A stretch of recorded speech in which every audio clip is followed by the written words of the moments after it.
Assalamualaikum warahmatullahi wabarakatuh.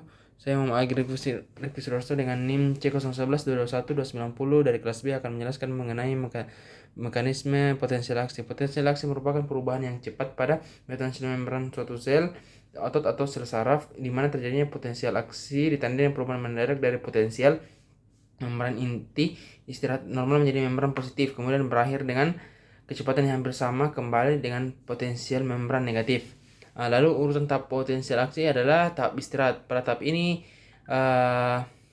potensial potensial membran istirahat itu sebelum terjadinya potensial aksi. Jadi ini masih normal-normal saja. Lalu ada tahap depolarisasi.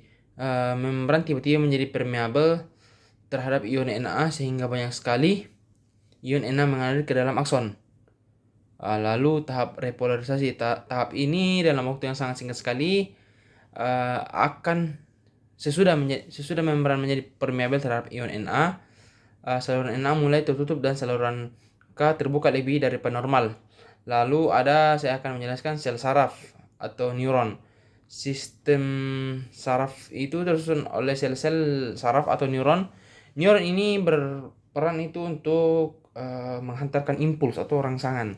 Lalu ada badan sel. Badan sel itu merupakan yang paling besar dari badan saraf, itu merupakan berfungsi untuk menerima impuls dari sel saraf tersebut. Lalu dia juga merupakan pengatur dari sistem saraf. Dia adalah intinya. Lalu ada dendrit. Dendrit adalah serabut sel saraf pendek dan bercabang-cabang. Dendrit merupakan perluasan dari badan sel. Dendrit berfungsi untuk mengantarkan rangsangan ke badan sel. Lalu ada akson. Akson ini membawa rangsangan dari badan sel ke badan sel lainnya. Lalu akson ini dia dilapisi oleh selabung mielin.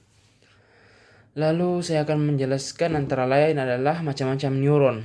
Ada saraf sensorik itu. Saraf sensorik itu merupakan saraf yang membawa rangsangan impuls dari reseptor ke saraf pusat atau otak. Lalu ada saraf motorik. Saraf motorik ini adalah saraf yang membawa rangsangan dari saraf pusat susunan ke saraf efektor atau ke otot atau kelenjar lainnya. Lalu ada saraf konduktor. Saraf konduktor adalah saraf yang menggabungkan rangsangan dari saraf motorik dari saraf sensorik ke motorik.